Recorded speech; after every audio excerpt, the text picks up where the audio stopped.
Yo, this is Ozzy from Ozzy Boys, and you're watching Reptiles Unplugged. I'm John Feely of Feely's Clutch, and you are watching Reptiles Unplugged. This is Will Rose from Royal Canadian Reptiles, and you're watching Reptiles Unplugged. Guys, it's KB Reptiles. Team Helga. Team Beard. And you're watching Reptiles Unplugged. It's Justin from Jacob Luck Reptiles, and you're watching Reptiles Unplugged. Nick with Renowned Reptiles here, and you're watching Reptiles Unplugged. It's your boy Harry Wayne from Royal Canvas Exotics, and you're tuning into Reptiles Unplugged. You're Triple B, and you're watching Reptiles Unplugged. Ooh, what's going on? What's going on, everybody? What's up, How are we doing? So we have an awesome guest, obviously, tonight. You can see in our upper left. This should be a good night. Phil, man, how you doing tonight, dude? How's everything going? I'm doing all right. You're starting, yeah, dude. Way over here in the Eastern time zone. Yeah, I know. So we have we struggle with how to time this because 6 for us too over here on the West Coast. This is dinner time, right? So it's right in the middle of dinner time. But any earlier, we're still, everybody's busy. We got stuff going on, and then now we push it late, and the East Coast is super late over there. So appreciate you staying up for us a little bit. Staying up. I know 9 o'clock. That's past my bedtime. Yeah. I don't stay up past 9:30, man. I'm I'm done. But so I appreciate it. You mentioned you were warm. He was warming up his coffee right before this, so I was just okay, he's in it. He's sacrificing for us. So exactly. Dude, thanks for having us, man. I got my rock star here, so we're getting ready tonight. We're getting ready. Okay. Yeah, I got the what is this? This is the Sprouts spring water. Stepping up, Joel. Man. Good job. Heavy, man. Heavy. Yeah. Normally it's tap. So. But playing some Python. Nice. Yeah. Already started. Absolutely. So obviously, Phil here from the USARK. So tonight, any proceeds that we get, obviously everything's going to the USARK. So if anybody's feeling generous to help support some of the cause, obviously, we're ready for you. So, Yeah, exactly. Definitely got to support the people that, fight for our rights and keep us happy as keepers out there as far as legal status goes. So, Phil, really appreciate all you and the whole team at USARK, what you guys do for us, man. It's amazing.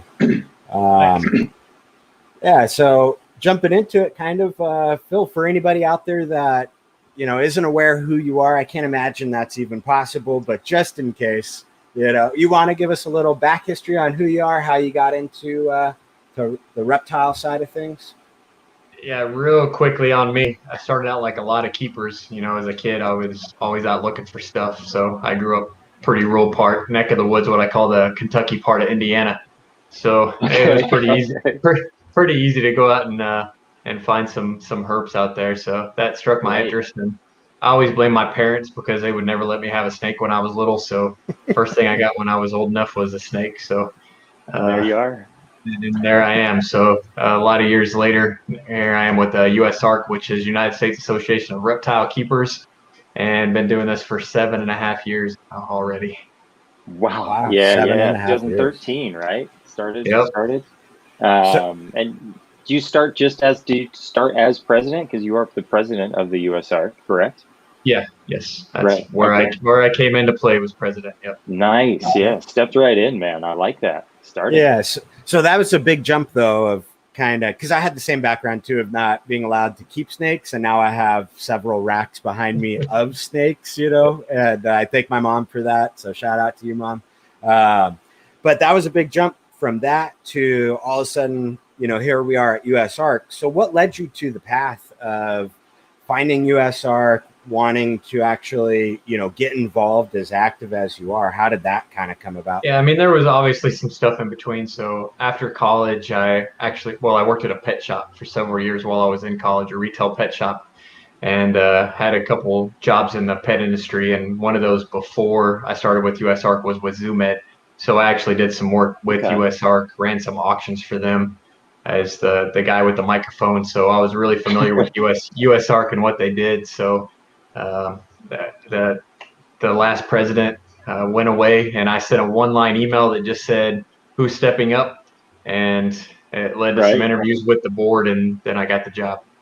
No Gotcha. way. Right. Okay. Yeah. So you've been announcing auctions for a while then, coming Oh in. yeah, 2010 or 2011, I think, was the first auction I did for USARK. Yeah. Right. Nice. Yeah.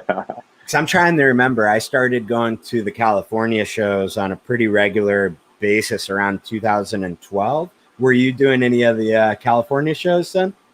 Oh I yeah, think so. Yeah. yeah. I was there with Zoom Ed, and then if there was an auction, I was doing that for Doing USARK. that. So Yeah, and Tiny, I think, jumped in here and there because I remember him doing some of the auctions as well. Ton Yeah, Jones. Ton. I meant, yeah, not Tiny, but I mean, Hey, that's probably one of his nicknames. right? Yeah, man. Cool. Those that's something for anybody that hasn't experienced the auctions at the end of some of these bigger shows and even some of those smaller shows that Phil graciously announces for us as everybody is just having a grand time. You really need to come there and experience it. It's a ton of fun, obviously. All the proceeds go to a great cause, which is the same cause we're here for tonight. And dude, it's a riot. And I would say that Phil keeps it that way. He keeps that energy up quite a bit because we get, I would say, very, very distracted a lot. And it's got to be just like herding like drunk kittens, like it's got to be like the worst, right? So we commend you for that way. Yeah. It's a whole thing out there. So y'all for sure have to check that out. It's a ton of fun. Definitely. Thanks, guys, for the super chats. Bod's out in Florida was saying thanks for helping Florida, Phil. So really appreciate that. Absolutely. Which I can feel like kind of segue us into maybe some more of what the USARK maybe is and how you guys are funded. Kind of just give us the clip notes of what you guys do and what you're about. Yeah, so the real short one-liner is that USARK protects the freedoms of responsible herpetoculturists to keep and breed reptiles. So always mention responsible because obviously we're out there looking out for the people that are doing it right. So that's USARK in a nutshell. So we are a 501c6 nonprofit charity registered with the IRS. So again, we are a nonprofit entity, and we're an advocacy across the U.S. So from the East Coast, West Coast, and everywhere in between, if issues pop up, we're on top of it. And we get those we have an account with LexisNexis, which is what a lot of attorneys use. So basically simple keyword searches. So if legislation pops up that has the word python or constrictor or venomous or whatever in it, and then we'll get an alert that that legislation has popped up, and that's how we're able to put out those alerts. Usually the same day, usually latest is the day after they're actually introduced or proposed to. So we try and get on. Right.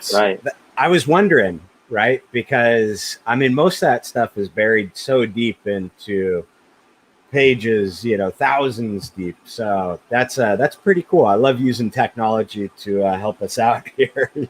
Yeah. Otherwise, I mean, we wouldn't get a heads up on those things. So really, we're the only people out there looking specifically for herp related keywords. So that's right. Yeah, no one else is going to get that. Right. Yep. That makes sense. And the other thing too, with a little bit of background that I have, I know that LexisNexis program is not cheap, and I would assume that you guys are putting that bill as well. Oh yeah, right? yeah. That's part of where donations go. It makes that possible, so we can get those alerts out. Yeah, that is not a cheap software that they are running. There's a reason law firms use it. That's a heck piece of property. So. Every bit of funding obviously helps you guys. I know that, but that's cool that you guys have that set up that way. I didn't even know it could get as complicated as down as to like filtering like that, just kind of aid in the process. Because what was that? We were talking about page 1600 and 73 inside the document. There was some kind of language suggesting ill will upon the reptile community. So yeah, so that was a national bill. national bill called the HEROES Act, was the abbreviated version of it, and it was advertised as a COVID relief act and to help out with everything COVID in our COVID world today. And buried, it was 1,800 plus page document. I believe it was 1815. And then on page 1,623 was something that actually would have overturned our federal lawsuit. But again, because we have that LexisNexis account, it picked up on the keyword Lacey Act and injurious are two of the keywords we have. So we got an alert to it right away. So, and quick update on that, if someone missed it, it was a House bill, and it was, not to get political here, but it was sponsored by all Democrats. And when it went over to the Republican-run Senate, the Republicans didn't like that there was stuff in this COVID Relief Act that had nothing to do with COVID relief. So they put the kibosh on it, and that's why the HEROES Act didn't go anywhere. So had the HEROES Act been advertised true and actually been fully about COVID relief stuff, it may have passed, but because of the other hidden stuff. And ours was just one example of something that was stuck in there. So the Senate put the nail in the coffin, so it didn't go anywhere. God, gosh, yeah, that's insane, you know. And then, you know, that's kind of the way it is. We kind of spoke about that earlier. Everybody's trying to trick somebody in that arena. So, you know, got to be on your game. Got to be on your game. That's why you pay for it, right? It's hard to do in this world. You know, I said I wasn't getting political, and I'm not saying anything Republican versus Democrat. I'm just stating facts. I'm just stating the fact that everyone who sponsored that bill was Democrat, and then the Republicans in the Senate are the ones who stopped it because of what was actually in it. So not saying Democrats are bad, Republicans are bad, or any of that stuff. So. Right. Yeah, and looking at the voting history of, you know, kind of up there in the political scene is very interesting sometimes. And so, you know, like you said, just facts of who's supporting what and what they want. And again, hey, thankfully there's people out there like you and the team. So how involved are you guys? Are you guys on the phone all the time with different, you know, senators, congressmen? How much of that is direct communication that you guys have to do, or? Yeah, it totally depends on the situation. So we have a lobbyist that we employ who's based in DC, who's just as connected as any lobbyist can be. So it's huge. Again, that's where some of our funds go. Is directly to a lobbyist who's been doing it since the late 80s, I believe. So she's well known in Capitol Hill. And if issues like this come up, obviously she can jump on it. But outside of Congress, you know, she has connections in Fish and Wildlife Service and stuff like that. I actually had well, now everything's done over Zoom or Microsoft team or something instead of in person, but just had a Microsoft Teams meeting with the director of FWS a few weeks ago. So, you know, that was all set up through the lobbyist too. So things like that are where the money goes to the federal lobbyist who can get us meetings like that when we need them. Right. Yeah. You gotta know some people to do some stuff. That's politics. That's the name of the game, right? Nothing changes, I guess, since high school. So it just gets bigger, right? That's crazy, man. And we have Robert from Chad offering his services. He's 6'5", 350 pounds, and can be very persuasive. So. Robert's our strong arm man for this organization. Hey, that works for me. You don't need to know anybody if you're that big. If the suit's big enough, sometimes that's all it takes. Right. That's awesome. But yeah, you know, it's crazy though when you have somebody on here like yourself that's running. You know, this is obviously a professional organization, dedicating all of your time to fighting irresponsible reptile keepers, basically. You know, that then get our government agencies involved. And it's crazy to hear, you know, what you have to do. You have to get these lobbyists. You have to have these legal programs. You know what, and then obviously you're traveling around to all the reptile shows. So what is your month usually look like? Kind of maybe week to week. Are you all over the United States too? I mean, how does it work? Obviously, it's been a little bit different over this summer. But just to give you an example, pre-COVID. Before this happened, pre-COVID, just in the first 2.5 months of 2020, I always stay at choice hotels because they're reasonably priced, and I don't want to. Am I allowed to say piss on your show. I don't want to piss away USARK funds blow on money expensive for no hotels. nothing. So anyway, Yeah. I stayed at Choice Hotels, and I met their platinum level before the end of March this year. Is how much I was traveling this year. So yeah, it was a crazy start to the year, and a lot of that had to do with the issues in Florida, which we can talk about later. But yeah, I'm usually 125 or 150 nights in a hotel each year, so it's quite a bit of travel. Wow. Oh, right. Man, yeah. So almost half the year spent out there. Wow, man, that's a lot of time on the road. Well, thank you for that. Yeah. Yeah, that's moving, man. Some of that is reptile shows, and then the rest of probably half and half. The other half is dealing with legislative issues. Right. You have to attend to. And thanks for not pulling an NRA on our donation and memberships there. Yeah. By the way, I am a member of NRA as well, so yeah, that's perfectly fine. I think I got a coffee. Hey, there you go. Yeah. Anyway, enough said about that. Right. Back on topic. They have good coffee, by the way, if anybody's looking for some bomb coffee. So. Oh man. And that's another elevator speech. So when you got short on time, sometimes I say we're the NRA for people who keep reptiles. Right. Yeah. Familiar with the NRA. So yeah, essentially we're the same type of deal. Yeah. Yep. That's it. That's how I explained it to one of my buddies. I was like, basically they're like the NRA, to make sure that nothing crazy happens, or do our best to protect our rights to keep these animals. We thank you for that, man. It's I know it's a complicated thing, a lot of moving parts in there, but yeah, definitely. Yeah, thanks, Secret City Serpents. Everybody in here right now, Phil, is thank you for everything you guys are doing. I know we keep saying it, but so to kind of wrap back into your like of reptiles, which is obviously what drives you to do this all the time, traveling all the time. Do you have a favorite species, or are you mainly in the snakes? What's kind of your flavor?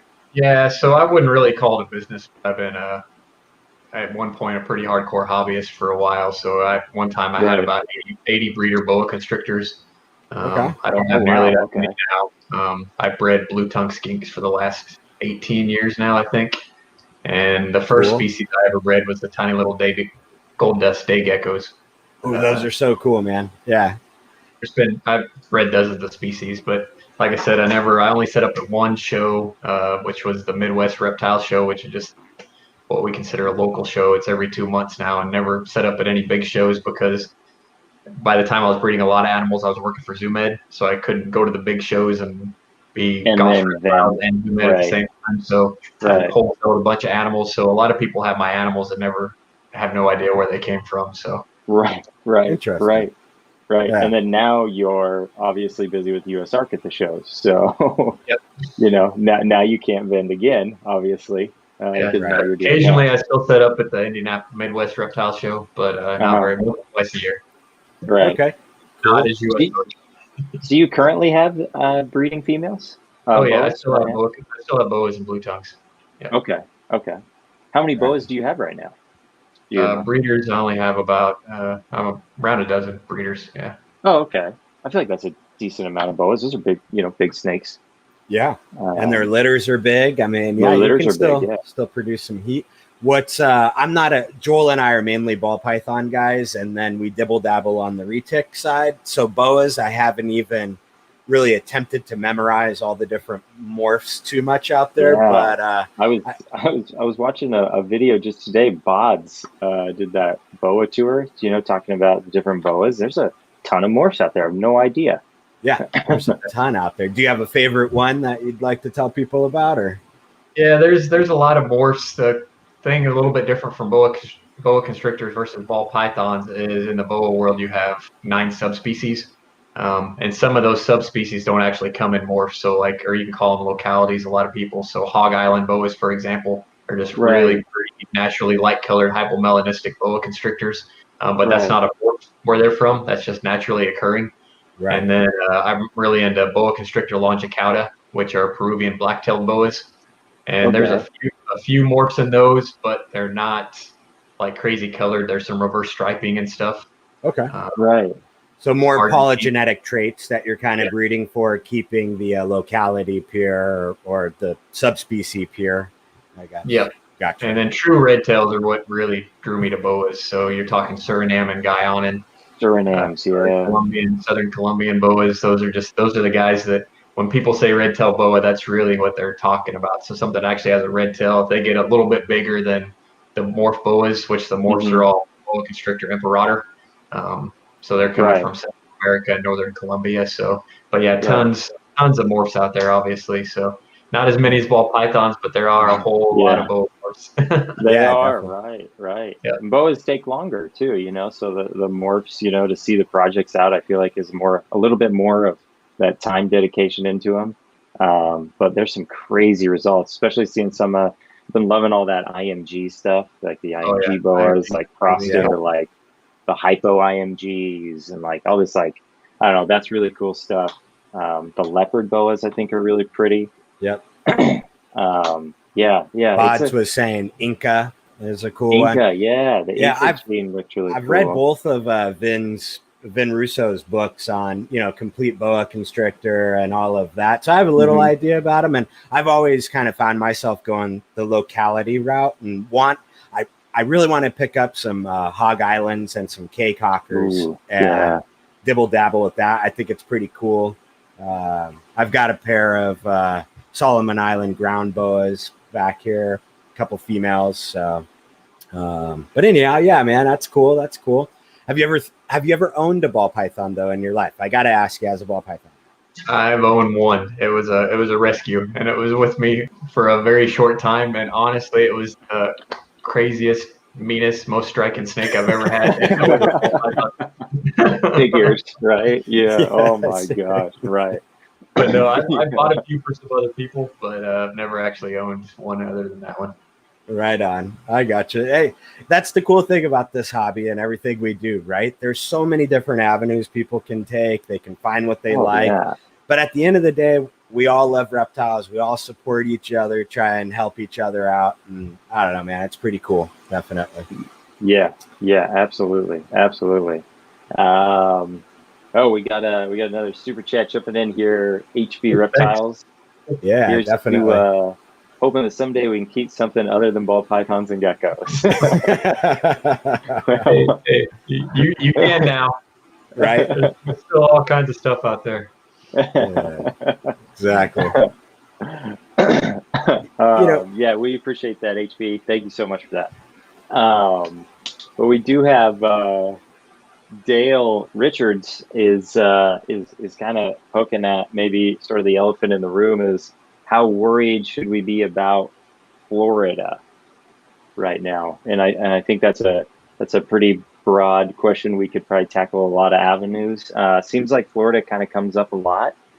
Can you maybe, talk about is legislation going to impact just Florida locally, you think, or how does what they do there maybe impact the rest of the United States?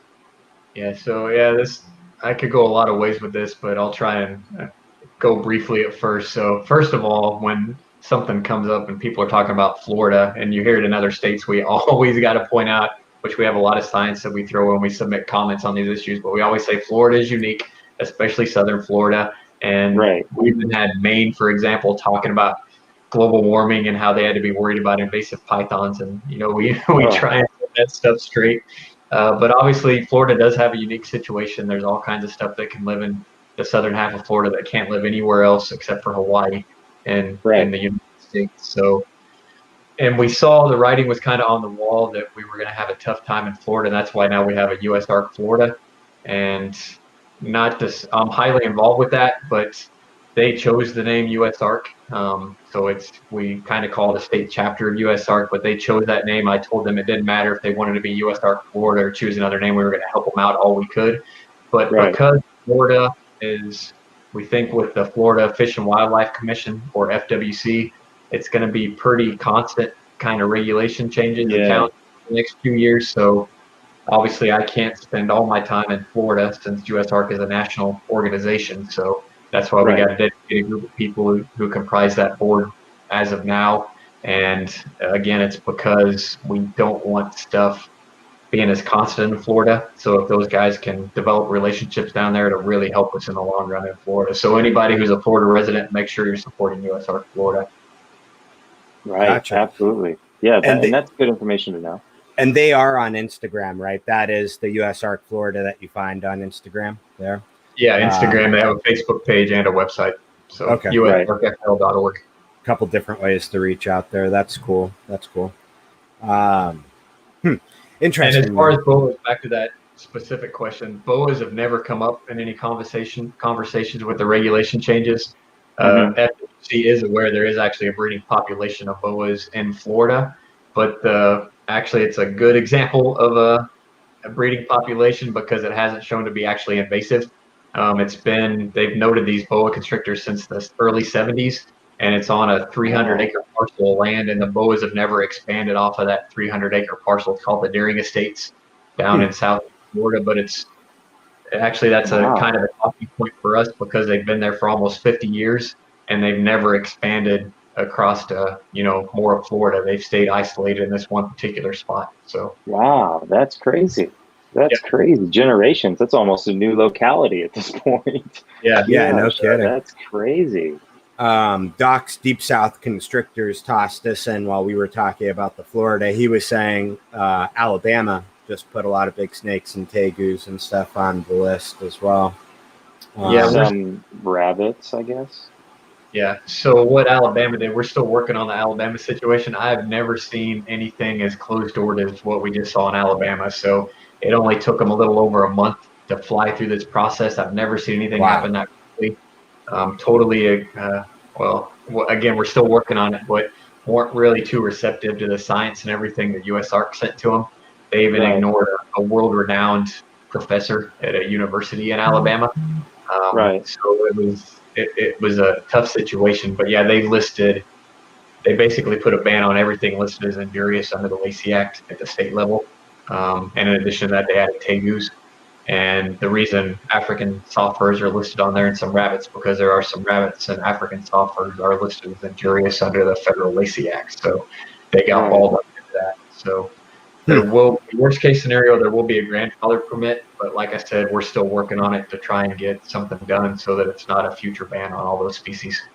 Yeah. Gotcha. Wow. I didn't realize that in Alabama. That's crazy. Yeah. And is that pretty common, I guess, that you see that when maybe Florida is kind of the leader in some of these more restrictive laws being passed, that other states around them and around the nation kind of follow that steam and go for it after that? I mean, that can happen anywhere. Once one state passes something, other states are going to follow. The best example, when I started with USARK, states across the country were passing bans on lions, tigers, and bears. If they didn't have one, they were called Dangerous Wild Animal Acts, is what we usually call them. And since I've been president, we've never had a Dangerous Wild Animal Act that passed that included reptiles, which is pretty cool. So a bunch of them have been introduced that included reptiles, but we always got them taken off. And certainly going together exotics under the bus, but we do what we can with those other groups, but our science and stuff that we send them is related to herps, and I can't go out there and say I'm an expert with lions and tigers, so I'm not.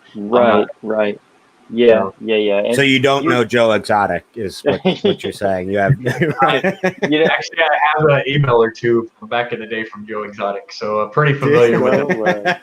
Yeah, we have one of our longtime guests on here, or chat members on here. Reggie used to work for him out there, so that's kind of crazy.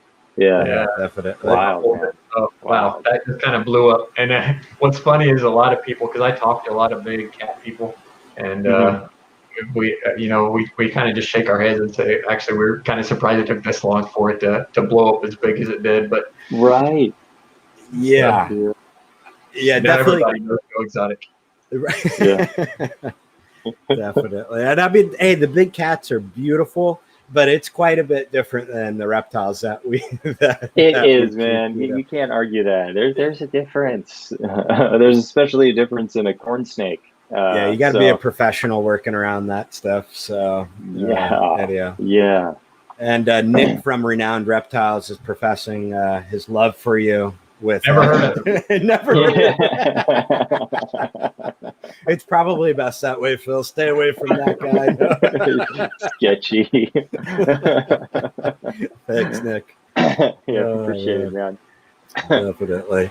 So that's crazy between Florida and Alabama. Do you go to both now between those two directions, or is this I guess obviously done on Zoom now? All this stuff going on with Zoom. So actually, I had to be in Florida.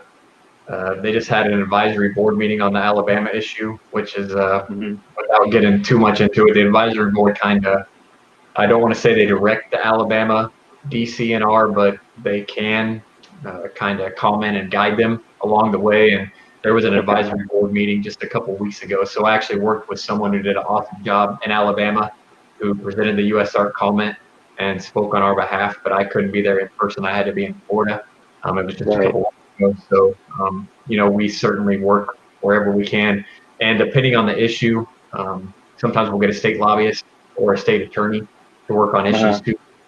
We only had like a week's notice on this thing, and so we had to do something really quickly. So mobilize. His name was Jason Watley, stepped up and represented Herpers, and he's not affected by what happened, but he just sees the big picture and realizes that it was totally unfair what happened there. So kudos to him for stepping up. Yeah, right. Definitely. Hey, so if somebody new into the hobby or has been in the hobby for a while but just wants to get active, what are some of the ways that they can help you guys out other than membership and dues and things like that? Is there anything, resources you guys are looking for? Or?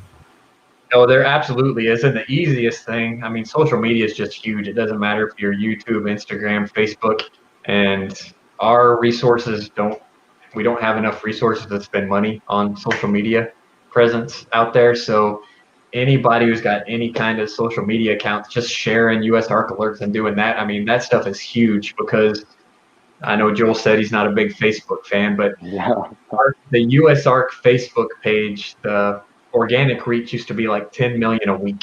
And then they started doing what's called boost. So they started charging to boost your post. And since they started doing that and they wanted money, and we still considered a business by Facebook, even though we're a nonprofit, our reach is, 500,000 is a good week now versus it used to be 10 million. So pay to play. If we do a post, only like 5% of our followers will see it organically in their newsfeed. So obviously the more you share that stuff, the wider it goes and just helps spread awareness. So that's free, and anybody can help us do that stuff. Yeah. Awesome. Keyword there, free, man. That's free. Definitely. And is there anything else like, writing our local politicians and things like that? And I believe your guys' website has things you can write about, right? With verbiage and stuff like that. Absolutely. I don't want to misspeak. So anytime we put out an action alert, so it goes on Facebook, I think that automatically shares it to Twitter, and then obviously it's on our website. But we include, email addresses, phone numbers for the people. If it's a city issue, then it's going to be council members instead of legislators. But we include phone numbers, email addresses, even sample messaging that you can email to them. All that stuff's included in our alert, and obviously the more people who speak up, the more attention we get. So, and it's so simple. I mean, it honestly takes a minute or two to do it. And, I hate to say that apathy overruns in our world, and it's not just the herp community. It's just people. Everything. But, it's easy to get on. So more people spend time complaining about something that's happening than taking 2 or 3 minutes and contacting our legislators. And if everybody who is complaining would take those 2 or 3 minutes, we'd win a lot. Well, I don't want to say we win a lot more because we don't lose very often, but still, maybe you wouldn't even need to fight it. It would certainly help spread our message. Yeah. Right. Absolutely. Yeah, I like that. That's 2020 in a nutshell. Spend a little less time worrying about the problems and a little more time trying to fix them, and a lot more will get done. You know. So and having a loud voice about things that you're passionate about is important, right? Like if you just sit back all the time and don't really say anything to anybody, then, not much is going to get done. It's just going to stay with you, right? Right. You need groups and people to get together to do that. So, yeah, man. You good, Joel? Don't die on us, man. Right. Don't die. Yeah, good. I have this like tickle in the back of my throat. I don't know. Something. See, it's rained here in Arizona, so it's like a little humid, and my body just has no idea how to react. Apparently, Yeah, humidity in Arizona, that's a problem. yeah, it's like 12% humidity, and I'm just like, what is going on right now? And you guys are in monsoon season too, right? We are. Yeah. It's crazy. It's so nice here. It's I don't know, what is it? 100 degrees right now. So we're chilly day right now. Here, you got your sweater on when you go outside. Yeah, absolutely. That was that's something another thing. Yeah, go ahead. I was just going to say that's another thing. I know that there was, previously with reticulated pythons, you couldn't ship them across state lines, correct? Previous to you coming on scene, right? Right. Am I speaking on that? Yeah. And so that was always a fascinating thing to me for Arizona, especially because a retic is not going to live here. It's not going to live here. It's 1,000,000 degrees outside. It's not going to work. Like, it's so hot. I couldn't imagine it. It's just crazy, the logic behind some of that. And do you think that's based on non-education?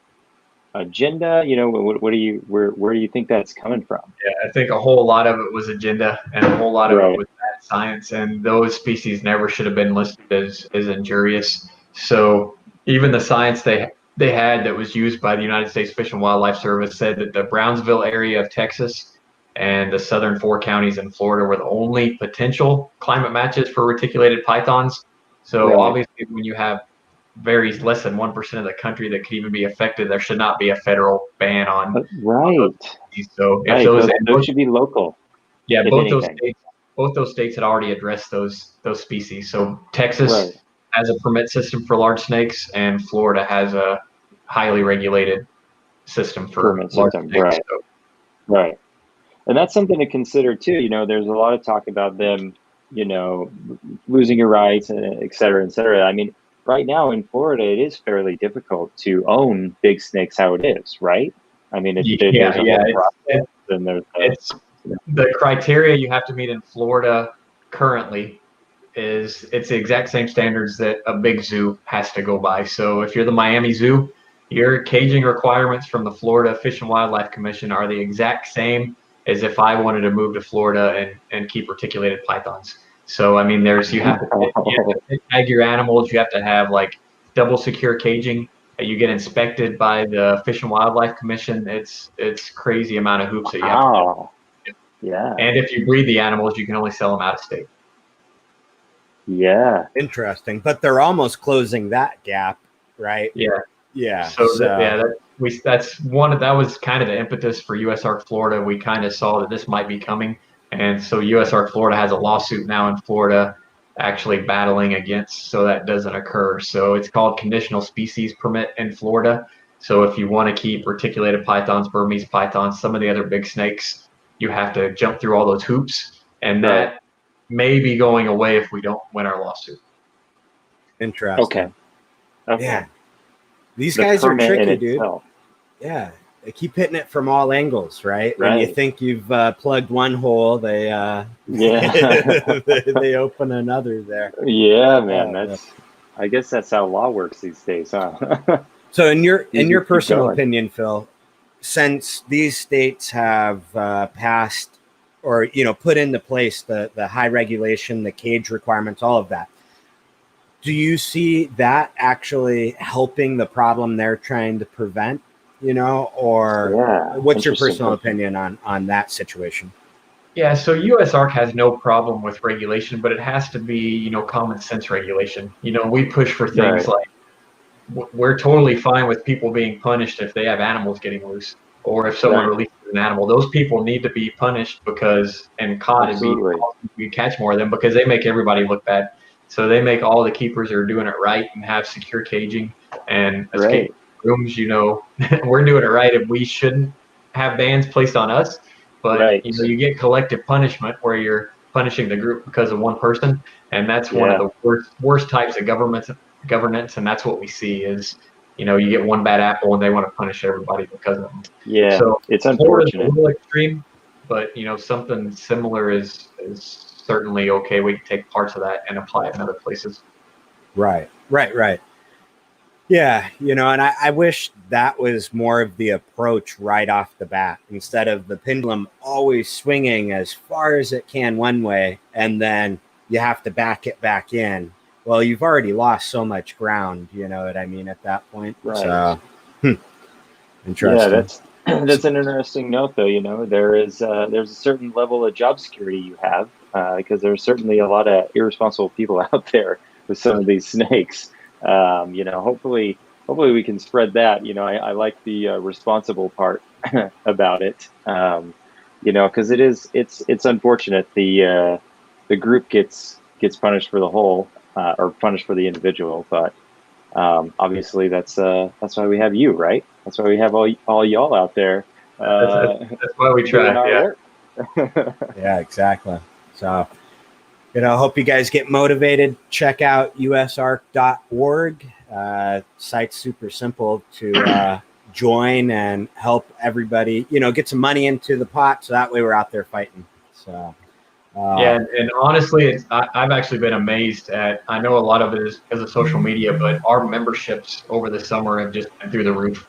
I mean, it's been more since shows kind of got shut down because of all this. Our online memberships have just been soaring. So we actually posted a picture just a couple weeks ago on our Facebook page that was membership shirts that were going out, and it was like 100. I think it was almost 150 membership shirts that were going out, and that was just in a couple week period. Awesome. Right. And that was nice. We have what we call a student level, which is only $20, which doesn't get a shirt.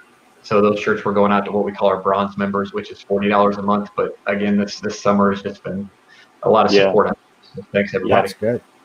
Yeah. I like it. Yeah. I just became a member actually because I'm usually at all the auctions, but there hasn't been a show in forever. So yeah, I jumped on earlier last week and jumped on there and grabbed that bronze membership. So excited for that. I mean, yeah, that's cool. Especially after hearing all of the levels of intricacy that your guys' organization has to go through, I know those funds are much needed for that process. And there's some Phil, speaking of the shows, do you have one particular auction at a show that stands out as the most memorable for any reason, right? It could be the wildest or most money or whatever. I mean, the first auctions I ever went to were the NARBC Tinley Park shows. So that show started in 2001. I've been to every Tinley Park except for one. So I missed one Tinley Park in the last 20 years. And I remember when that auction started out with Brian Potter with the crappiest little microphone and PA system you could imagine. And it was in the hallway. So if anybody's been to that show, there's the, where you buy tickets. That used to be where the auction was. Oh, no kidding. Out in the foyer kind of area. Yeah, it was just a bunch of stadium-style chairs. And, I mean, that's crazy. I mean, the California auction is a little bit different because we keep them family friendly. I do the MC and don't cuss, and Brian Potter is obviously a whole different level, and he warns against bringing your children to it. But every one of those auctions, I mean, Brian Potter just gets up there and gets rowdy, and some people don't care for it, but we let people know what they're getting into if they come to one of those auctions. So it's just it's an event. It is an event, man. Yeah, and then I get a split being auctioneer, so it gives me a break for half of the auction, and so Brian and I now kind of usually go half and half on the auction. So it's nice to have someone else helping you up there. Yeah, I bet, man. I bet. Like we were talking about earlier, that rowdiness is high. Definitely. At the ones I've been to, obviously, which hopefully I can say in a few years I've been to 10 of them, but we'll see. COVID's obviously putting a damper on that. And so with the reduction, I guess, of the shows, how has there been, you were talking about you got a lot of new members and stuff like that. Are you guys still funded? How has it hurt us at all, I guess, not having the shows and the auctions as much? Yeah, I mean, the auctions, if we lump all the auctions together, that's by far the bulk of USARK funding. But like I said, we've just been getting a lot of just, $5 and $10 donations, a lot more of that, as well as a lot more memberships this summer since the shows haven't been. So, and we just had our first big show since, February, I guess, was Daytona, Florida. That was months ago, and we set a new record at that auction. So we set a record last year. We set a record last year with 53,000, and this year we did 69.5. So wow, that's wild. Yeah, one day. That's crazy. Unfortunately, it's probably because we have a lawsuit in Florida, but it's still, it's still good to set a record and have the support. So. Yeah, that's crazy. Yeah, during this year too, that's awesome, man. Congratulations on that. That's cool. And that's the thing, a lot of these auctions, it's crazy how giving, I guess, the reptile community is, and that's something that also goes on a lot. I feel like during these auctions is usually, unfortunately, something has happened to somebody, I feel like. And a lot of times with those auctions, everybody's coming together and supporting a cause. And I've seen crazy numbers donated to that too. So, we appreciate you doing that as well for everybody, because it's been huge. We've seen proposals since I've been going. Like it's a whole event over there. Yeah, that's an awesome part of the NARBC auctions too. Like you just said, Joel, is that sometimes if there's a herpetoculturist in need, some type of family emergency or family member passed away or high medical bills, at those auctions, we're perfectly fine with setting USARK aside and raising money for other people or other issues. They do a lot for rattlesnake conservation at NARBC auctions too. So it's certainly more than USARK at these auctions. So if something comes up, we step aside and work for others. So yeah, which is the cameo, I feel like, to what the organization is really all about. You're definitely out there helping us all. So that's awesome, man. It's a burden. I know reading those documents can't be fun all the time.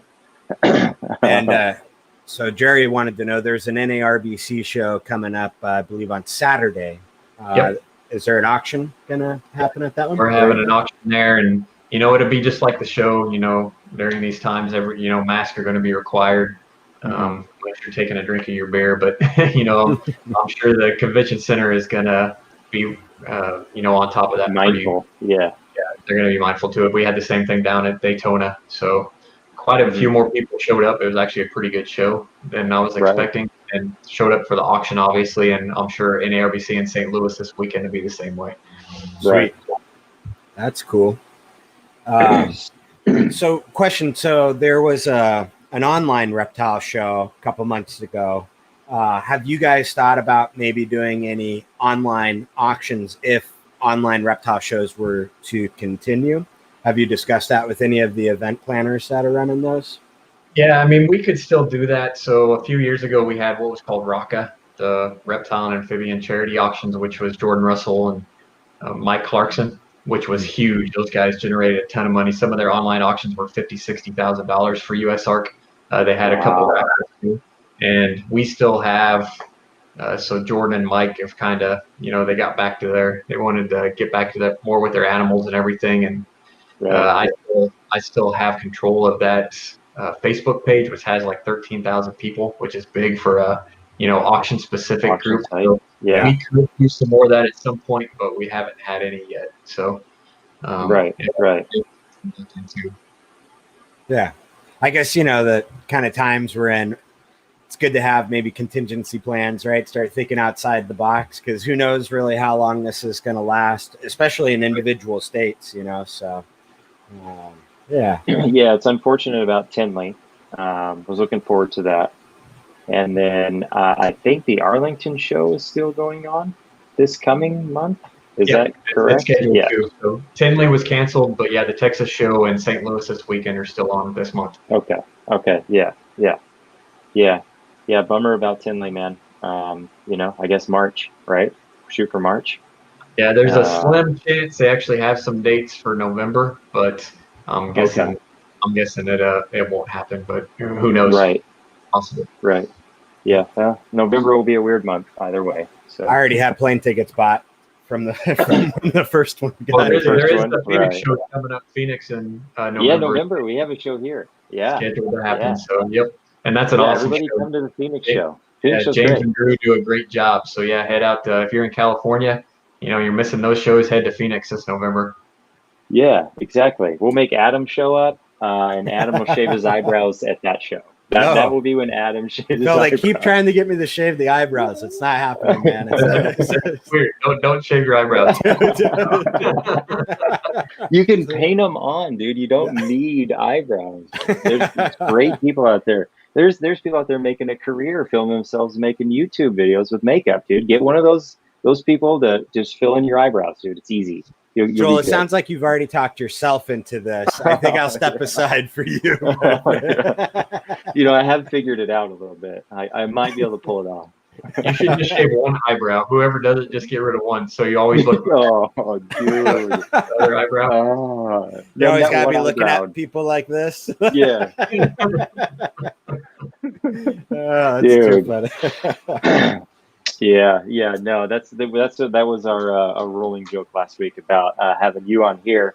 We were gonna have Adam shave his eyebrows for the USARK, but I had like an 18-inch, maybe 20-inch He had a mohawk huge for a mohawk. while, and then I Yeah. shaved it off last week and didn't tell Joel or anybody. Just showed up on camera with a bald head. So I think there was a man bun shaved for USARK at a Northwest Reptile show once. So no way. Yeah, that's cool. That's man funny. bun went away.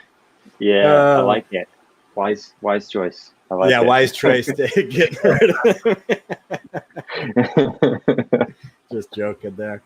Hey, my wife's in the background watching, and she had actually asked me a pretty good question, which I wish I would have asked earlier when we were talking. But when different issues come up, how do you guys prioritize, I guess, what issue you're tackling first and, all that? What's the prioritization of these things?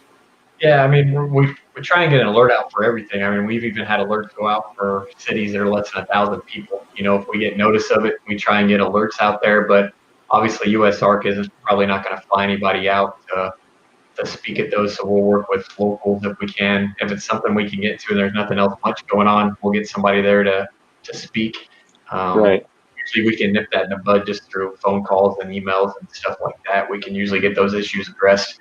But I mean, we've never really had, other than the example a couple of weeks ago where there was two things happening the same weekend, that's really about the first time where we really couldn't have someone from USARK or paid by USARK to be at a big hearing like that. But again, we worked it out and had somebody there representing us. Right. So obviously, if we have to, you kind of got to look at which issue affects the most people. I really don't know how if you have to prioritize, that's where your priorities have to go. Right. So that's kind of the priority matrix, right? Is how widespread and then working more insular at that point. And so that is cool to know that you guys are even paying attention to the city and county levels of things going on out there. Interesting. Sorry, I just wanted to ask that. That is cool, knowing how to prioritize that. There's a lot of moving parts. You're dealing with an entire country. There's a lot of stuff going on. So, it's got to get wild. I think I'm busy.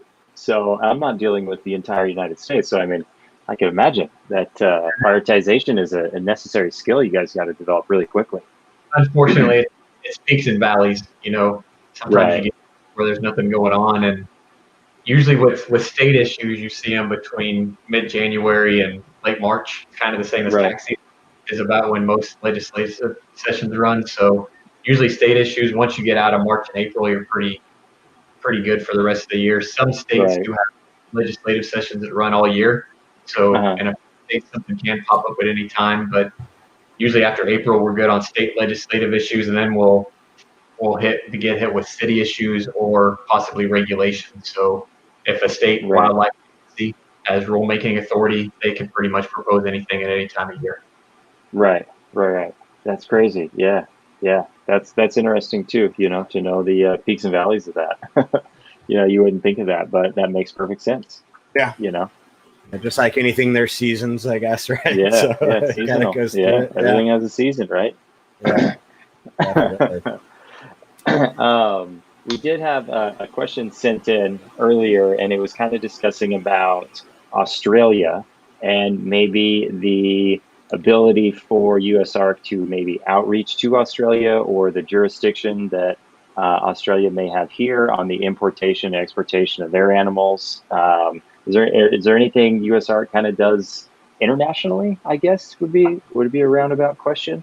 Yeah, so the issue we're seeing with that is, on the last part of your question, international issues, we do actually work with the lobbies to attend CITES, which is the Convention on International Trade on Endangered Species, which is almost every country in the world is a member of CITES, and they'll have meetings to discuss their wildlife.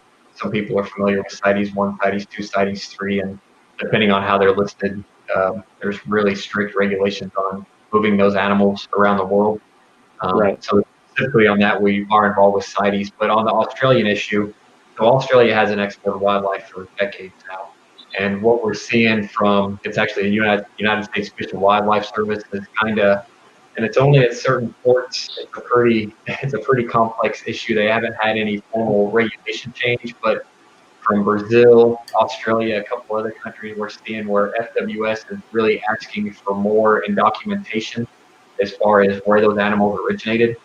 As far as the founding stock was founded, where the founding stock came from, how many generations that person's been breeding those animals. So even if you have blue-tongued skinks in Germany and you've been breeding those animals for 30 years, it's really hard to get those animals exported from Germany and imported into the United States.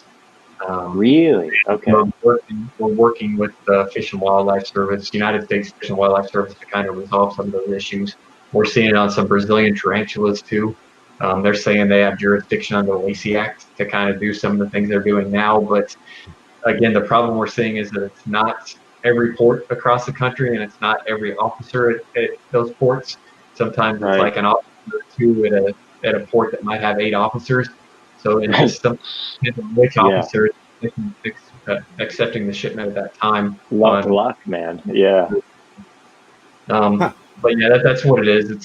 It's an issue with paperwork and documentation on how long you've had the animals and where founding stock came from. Yeah, that's an interesting thing, though. I wouldn't have thought that there would be an issue between like a colony that was bred in Germany, for instance, and then coming to the United States. You know, you'd think that's so far departed from Australia in itself that it wouldn't be an issue. So that's wild, man. That's some nitty gritty. There's a lot of nitty gritty to this. The impetus for it is, FWS is saying they're cracking down on illegal trafficking and illegal smuggling of animals. But a lot of this stuff just got its way into the private sector through legal means. Like, say, Germany confiscated some animals that were actually smuggled out of Australia. But if the German government handed those over to a private party, handed those animals over, they're not sending them back to Australia, and that person started breeding them 20 or 30 years ago. That was a perfectly legal means to got those animals.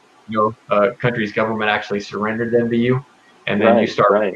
It's hard to document that. And going back to CITES, if something was recently listed as under CITES in the last 5 or 10 years, and you've been breeding it for 20 years, you weren't worried about having all that documentation back 20 years ago when you got your animals. That's another issue. Right. So how do you even prove it in today's world? Right. Yeah, exactly. Super interesting. And is the documentation, I mean, I would assume it's probably in a manner where you would have had to have known how to document it right, for those 20 years. A lot of this stuff, FWS is looking at paperwork now like they never did 20 or 30 years ago. So, there is a problem. I mean, there is some illegal smuggling going on. And even out of the U.S., we have problems with spotted turtles, for example, where they're being caught and illegally smuggled out of the U.S. because there's a huge market, especially in Asia, for some of our native species. So, I mean, there are problems, but, what stinks when you're doing it right, you're responsible, you're importing animals responsibly. These animals were captive bred in Europe or whatever country it was, and then you can't get those animals into the U.S. That's what really stinks, instead of, the attention with actual smugglers. Right. Yeah. That's what Riley was just commenting about, kind of the smuggling thing. We had some questions about like new bloodlines coming in, right? Specifically around the Australia stuff, because a lot of the bloodlines we have from various reptiles are pretty close together now, right? Just because we haven't had new blood coming in. And And he was saying, well, you just kind of, what did he say exactly? He goes, where'd it go? You just got to cross your fingers. Some jackass gets caught smuggling and his animals survive and make it somehow into the hobby, or offspring from those illegally smuggled animals make their, into the hobby. Yeah. And that is kind of the truth.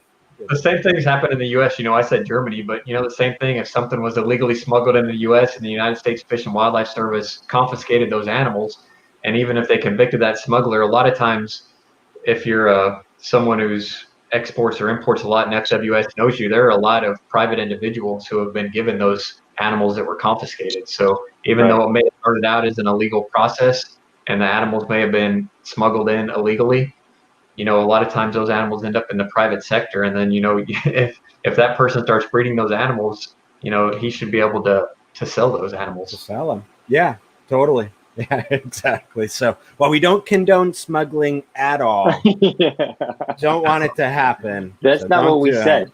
That's right. not what we said here. No, Yeah. But if it does happen, it'd be cool if it happened to the skinks and to the lace monitors and oh man, yeah, all the green geckos that Joel has, they're all legally obtained. Right. Oh, you're ball python guy. Green geckos. Come on. Yeah, I have a leopard gecko. I don't know what I'm talking about. All right. One leopard gecko. I've had her for almost 10 years. Okay, that's crazy. Not a green gecko, but kudos on the leopard gecko. Yeah, no, leopard gecko is like the basic pet, man. I'm like it's like what is it? The Frappuccino everybody gets at Starbucks around fall. The pumpkin spice. That's like a leopard gecko, man. That's what leopard gecko is. Basic girl drink. I breed leopard geckos. They're so cool. Yeah, I like them. They are cool. They're really neat, man. Yeah. They have the coolest personality. She potty trained herself. She goes in one corner. That's crazy. They're cool animals. Yeah, I think that's the thing, man. Is all the reptiles.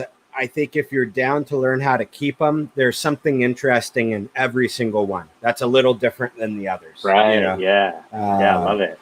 It's all about time commitment and everything. And I love lizards, but I don't own a single lizard just because my day job, along with the amount of snakes I have, doesn't really afford me much other time in any other place. So I don't want to keep an animal if I'm going to struggle, which is just cruel to that animal, right? So I'm going to make the decision.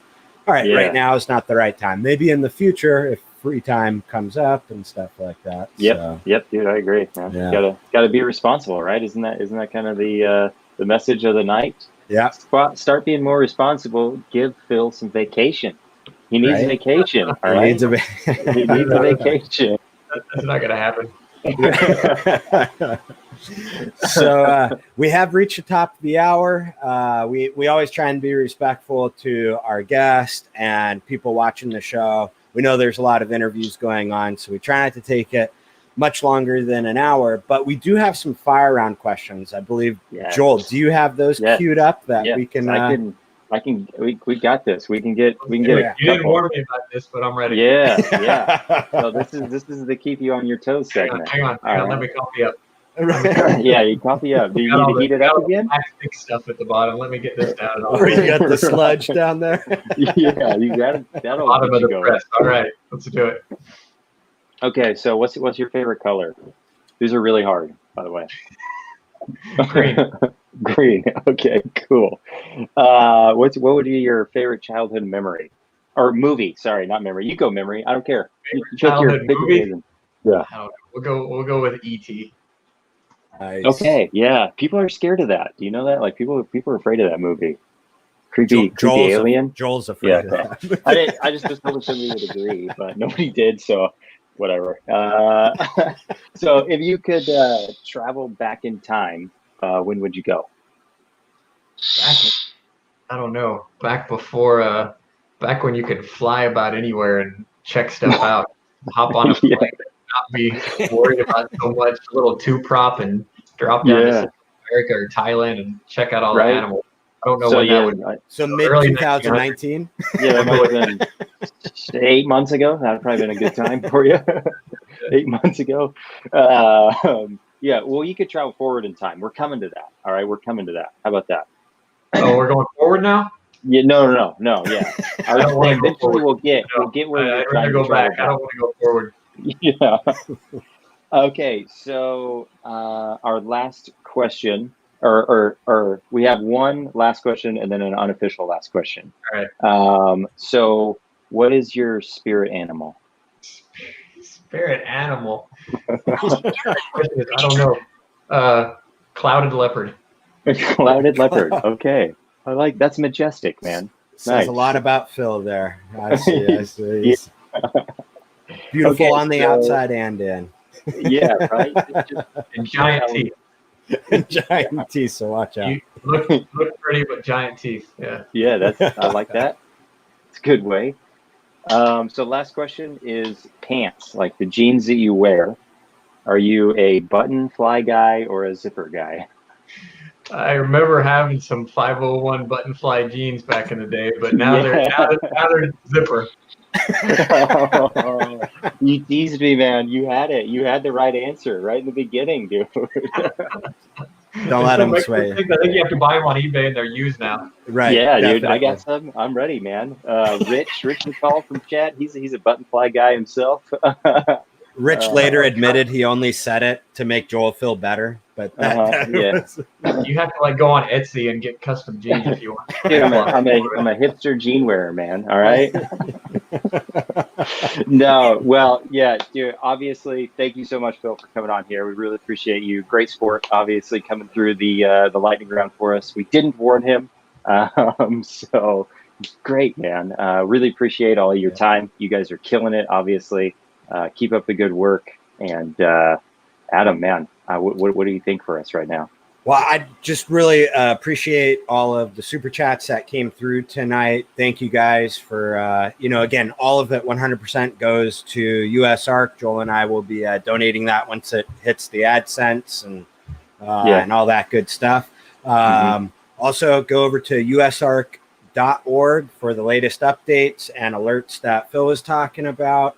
There's membership link there that you can sign up if you're not already a member, and there's straight up donation links as well. So everybody pull together, put your strap your boots on, as they say, and let's help these guys fight for us. So that's what we can do as doing great work. Wait a second, I got to go back and change an answer, and I don't believe I didn't answer it this way the first about the movie. Okay, Yeller. Oh, what was Yeller. Oh, Yeller. Okay. That one's legit sad, bro. When they get this movie made ever. I cry every time, man. Yeah. Poor dog. You only need to watch it once and just be happy. Yeah, there you go.